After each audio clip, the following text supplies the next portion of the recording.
Alright, so in today's tutorial I want to talk about economic systems. We're going to talk about three types of economic systems today: capitalism, socialism, and communism. Alright, next I want to talk about capitalism. Capitalism is what we all experience here every day in America. And here you can see this kind of looks like the Coca-Cola sign, but it says capitalism. So Coca-Cola is a great example of capitalism because it's one of the biggest companies in the world. Capitalism is also known as free enterprise. It's sometimes also known as a market economy, and it's an economic system in which all or most of the means of production and distribution are privately owned and operated for profit. Alright, so profits are key word, and privately owned. These are important aspects of capitalism and free enterprise. Again, private property is essential to the idea of capitalism. So individuals, people, can buy, sell, and own property. Okay, and they can pass it on. Okay, the idea of ownership is essential to capitalism. You have the right to keep your profits. Also, freedom of competition. Competition is vital in capitalism, and capitalism encourages competition. Okay, and then freedom of choice. People can choose where they live, work, and what they do. Okay, so freedom and capitalism often are associated with one another. So who decides what is produced?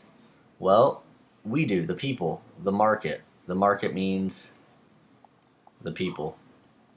Alright, so if people are buying iPhones like crazy, they're going to make tons of iPhones, right? If people want Big Macs, McDonald's is going to make a lot of Big Macs.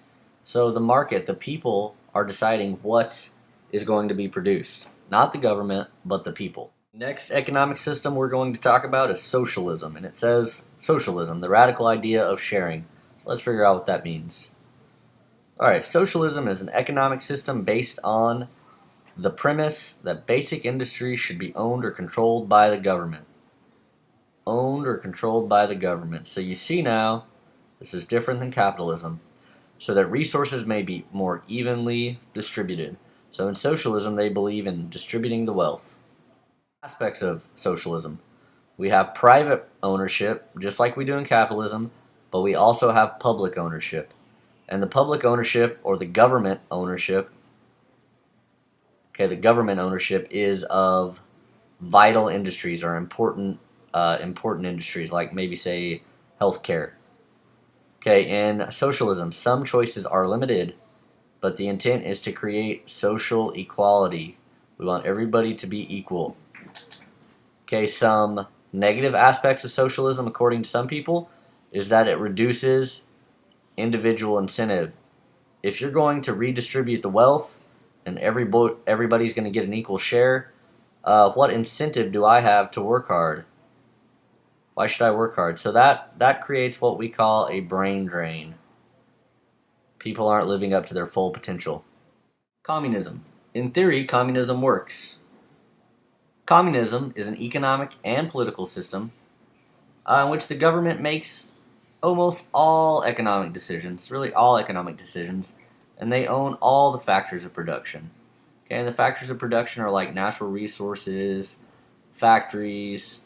There is no business, there is no private property. Okay, the government makes all decisions. They decide what's going to be made, how much is going to be made, and who's going to make it. Okay, so communism is all about what's good for the whole, not for the individual. So some more aspects of communism. Once again, the government owns all factors of production, and the government is in charge of central planning. They control the economy. Communism is also known as a command economy. Okay, so that's important. Okay, under communism, ideally, everyone would be equal and share the wealth.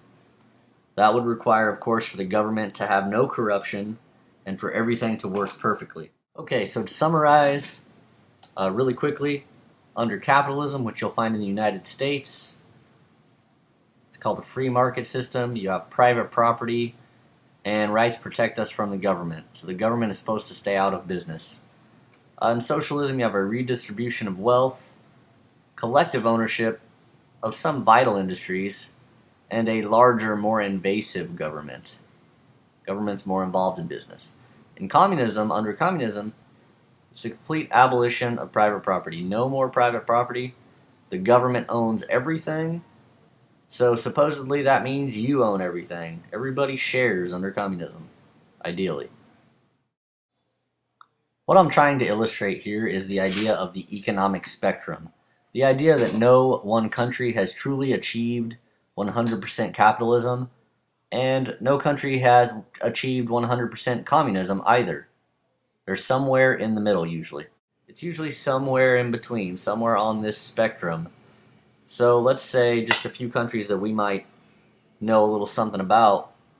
The United States is very much the United States very much fits under the system of capitalism, but they also have some aspects of socialism. So you might fit them right here, right?